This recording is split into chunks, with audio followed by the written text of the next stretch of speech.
तीन बहनों की लालची भाभी। करिश्मा, रेशमा और मनीषा तीन बहनें हैं। उनका एक भाई भी है, मयंक। मयंक अपनी बहनों को बहुत प्यार करता है, लेकिन मयंक की पत्नी सविता इस मामले में मयंक से बिल्कुल अलग है। वह अपनी नंदों का जितना बुरा कर सकती है उतना बुरा करती ही रहती है और अपनी नंदों पर हुक्म भी चलाती है। करिश्मा, करिश्मा, तुमने अभी तक नाश्ता नहीं बनाया? तुम्हारे भैया को ऑफिस जाने में देर हो रही है। हाँ भाभी, बस अभी बनाती हूँ। करिश्मा, तुम ये ढीलापन छोड़ दो। कल को पराए घर जाना है।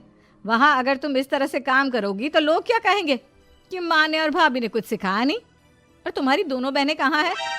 अब रेशमा मार्केट गई है और मनीषा सो रही है। क्या? सुबह के 8 बज रहे हैं और ये महारानी अभी भी सो रही है? यह कहते हुए सविता अपनी सास दुर्गा देवी के पास जाती है। माँ जी, देख रही हो अपनी बेटियों के तौर तरीके? क्या हुआ बहू, सुबह सुबह क्या कर दिया मेरी बेटियों ने? अरे एक तो अभी अभी उठकर किचन में गई है, दूसरी सुबह सुबह बाहर चली गई और तीसरी अभी तक सो रही है। क्या करूं मैं इन तीनों का, मैं तो परेशान हो गई हूँ। जा जाकर उठा उसे और रेशमा से मैं बात करती हूँ। सविता सीधा मनीषा के कमरे में जाती है और उससे कहती है, महारानी जल्दी उठो, सूरज सर पर आ गया है। भाभी थोड़ी देर और सोने दो ना, मैं रात को लेट सोई थी। वो क्या है ना, यूनिट टेस्ट चल रहे हैं। शराफत से उठती है या नहीं, या फिर पानी की भरी बाल्टी डालूं तेरे ऊपर? नहीं नहीं भाभी, मुझे बिस्तर में नहीं नहाना, उठती हूँ मैं। मनीषा जल्दी से उठकर बाथरूम में चली जाती है। सभी आराम से बैठकर नाश्ता कर रहे होते हैं कि तभी रेशमा बाजार से हाथ में सामान लिए आ जाती है। रेशमा को देखते ही सविता उसे पर बरस पड़ती है। लो, आ गई महारानी। ऐसा भी क्या सामान लाना था जो सुबह आंख मलते ही बाजार की तरफ रवाना हो गई? भाभी, कल आप ही तो चीख रही थी कि घर का सारा सामान मुझे ही लाना पड़ता है, घर में किसी को भी किसी काम से कोई लेना देना नहीं है। अब मैं बाजार जाकर सामान ले आई तो आपको इस बात से भी तकलीफ हो रही है? देख रही हो माँ जी, अपनी बेटी की जुबान कैंची से भी तेज चलती है। और मयंक, आप तो कुछ कहेंगे नहीं अपनी लाडली बहन को? रेशमा, अपनी भाभी से ऐसे बात नहीं करते। चलो माफी मांगो। भैया, मैं क्यों माफी मांगू? आप भाभी से बोलिए ना कि हम पर कम हुक्म चलाया करे। हम इस घर की बेटियां हैं और आपकी पत्नी की ननद है, नौकरानी नहीं। लो कर लो बात। इनकी भलाई के लिए कुछ भी बोलो तो इन्हें बुरा लग जाता है। इस घर में यही इज्जत है मेरी।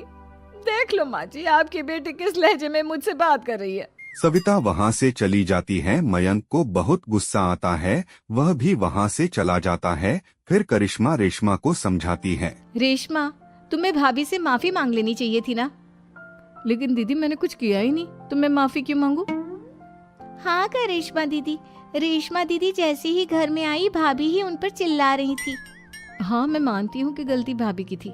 मैं तो इसलिए बोल रही हूँ कि भाभी ने माँ को तो पूरी तरह अपने वश में कर लिया है। वो हमारी बात सुनती ही नहीं। मयंक भैया हमारे लिए हमेशा खड़े रहते हैं, इसलिए उनकी बात का मान तो तुम्हें रखना चाहिए था ना। कोई फायदा नहीं दीदी, कुछ दिनों की बात और है, भाभी उन्हें भी हमारे खिलाफ भड़का देंगी। फिर वो भी माँ की तरह हमारी किसी बात का विश्वास नहीं करेंगे। इसी तरह सविता अपनी तीनों नंदों को किसी न किसी बात पर परेशान करती रहती थी। एक दिन मयंक अपनी तीनों बहनों के लिए गिफ्ट लाया। क्या रेशमा, ये तुम्हारे लिए हार का सेट। रेशमा, तुम्हारे लिए सुंदर सी ड्रेस। और मनीषा, तुम्हें किताबें पसंद है ना, तुम्हारे लिए किताबें लाया हूँ। थैंक यू भैया। थैंक यू भैया। थैंक यू भैया। करिश्मा, तुम्हारा नेकलेस कितना सुंदर है, ये भैया कहाँ से ले आए होंगे? मैंने भैया को 3 दिन पहले फोन पर ये डिजाइन दिखाया था और आज भैया ये ले आए। सविता तो अपनी नंदों के गिफ्ट देखकर जल गई और करिश्मा का नेकलेस तो उसे भी बहुत पसंद आया था। बहनों के लिए कितना अच्छा नेकलेस लेकर आए हैं, मुझे कभी कोई गिफ्ट नहीं दिया। मैं आज ही ये हार चुरा लूंगी। रात में सविता करिश्मा का हार चुरा लेती है और इसी तरह उसे अपनी नंदों की जो भी चीज अच्छी लगती वह उसे मांगती नहीं बल्कि रात के अंधेरे में चुरा लेती। इसी तरह दिन बीतते गए और सविता ने मयंक के दिल में भी उसकी बहनों के लिए नफरत पैदा कर दी। एक दिन मयंक ने करिश्मा और रेशमा के लिए रिश्ता देखा और यह बात उसने घर में सबको बताई। माँ, करिश्मा और रेशमा के लिए बहुत अच्छा रिश्ता आया है। वो लोग कल इन्हें देखने आ रहे हैं। आप और सविता मिलकर सारी तैयारी कर लेना।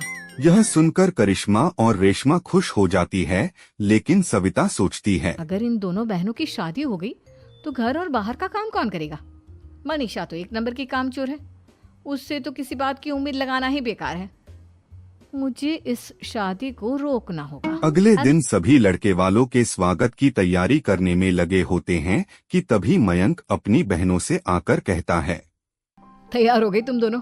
देखो दोनों लड़के बहुत अच्छे हैं, मैं कोई कसर नहीं छोड़ना चाहता, इसलिए तुम उनके सामने अच्छे से बिहेव करना और अपनी भाभी से लड़ने मत लग जाना। करिश्मा, तुम वो नेकलेस पहन लो ना जो मैं तुम्हारे लिए लाया था। भैया मैं बहुत देर से वो नेकलेस ढूंढ रही हूँ, लेकिन मुझे मिल ही नहीं रहा। क्या तुमने नेकलेस खो दिया? तुम्हें पता भी है वो कितना महंगा था? तुम कोई काम ढंग से नहीं कर सकती। मयंक गुस्से में वहां से चला जाता है। थोड़ी देर बाद लड़के वाले भी आ जाते हैं। वह दोनों बहनों को पसंद भी कर लेते हैं और रिश्ता पक्का भी हो जाता है। लेकिन सविता के दिमाग में तो कुछ और ही खिचड़ी पक रही थी। वह पंडित जी के पास करिश्मा की कुंडली लेकर जाती है और उन्हें पैसे देकर करिश्मा की कुंडली बदलवा देती है। जब लड़के बालों के पास करिश्मा की कुंडली जाती है तो वह दुर्गा को फोन करते हैं। बहन जी, हमने करिश्मा की कुंडली अपने पंडित जी को दिखाई थी। आपकी बेटी की कुंडली नहीं बल्कि दोषों का पिटारा है। देखिए, मैं और मेरे पति इन सब बातों में बहुत विश्वास करते हैं, इसलिए हम आपकी बेटी से अपने बेटे की शादी नहीं करा सकते। इस तरह करिश्मा का रिश्ता टूट जाता है और सभी घर वालों को बहुत दुख होता है। अब सविता सोचती है, चलो करिश्मा का तो रिश्ता टूट गया, अब रेशमा का भी रिश्ता तोड़ना है। क्या करूं क्या करूं? अब सविता आवाज बदलकर किसी अननोन नंबर से रेशमा के होने वाले ससुराल में फोन करती है। हेलो, मैं कौन हूँ कौन नहीं ये आपके लिए जानना जरूरी नहीं। बस इतना सुन लो कि रेशमा का 2 साल से किसी के साथ अफेयर चल रहा है। बस रेशमा का रिश्ता तुड़वाने के लिए सविता का इतना कहना काफी था। अब रेशमा का भी रिश्ता टूट गया। मयंक और दुर्गा देवी ने रेशमा को खूब खरी खोटी सुनाई और उससे बार बार उसे लड़के के बारे में पूछने लगे। मुझे क्यों परेशान कर रहे हो? अरे कोई लड़का होगा मेरी लाइफ में तो मैं बताऊंगी ना, जब कोई है ही नहीं तो कहाँ से लाऊं मैं कोई लड़का? तो तेरे होने वाले ससुराल वालों को फोन किसने किया था? माँ मैं नहीं जानती किसने फोन किया था, मैं सच कह रही हूँ। मैं तो पहले ही कह रही थी इसकी लगाम खींच कर रखो, लेकिन मेरी सुनता ही कौन है? आप चुप रहिए भाभी, ये सब आपका ही किया धरा है। अब तीनों बहनों को विश्वास हो जाता है कि यह सब उनकी भाभी ही कर रही है। तीनों बहनें अपनी भाभी को सबक सिखाने के लिए एक वकील कर लेती है और घर में हिस्सा मांगती है। बाप की जायदाद में जितना बेटों का हक होता है उतना ही बेटियों का, इसलिए इस घर के 4 हिस्से होंगे और हमें अपना हिस्सा चाहिए। मैंने तुम्हारे लिए क्या क्या नहीं किया और तुम इस घर में हिस्सा मांग रही हो? भैया, आप और माँ हम बहनों की कोई बात नहीं सुनते हो और भाभी हमारी शादी नहीं होने देगी क्योंकि उन्हें लगता है कि आप हमारी शादी में ज्यादा पैसा लगाओगे और उन्हें हम जैसी फ्री की नौकरानी कहाँ मिलेगी। तो हम भाभी के साथ तो रह नहीं सकते, हम बहनों को अपना हिस्सा चाहिए। अरे तुम्हें शर्म आनी चाहिए अपने भाभी पर ऐसा इल्जाम लगाते हुए। वो तुम्हारे बारे में कितना सोचती है। हाँ माँ, भाभी हमारे बारे में बहुत सोचती है, दिन रात बस यही सोचती रहती है कि किस तरह से अपनी तीनों ननदों को परेशान करूं और कभी मुझे पढ़ने भी नहीं देती।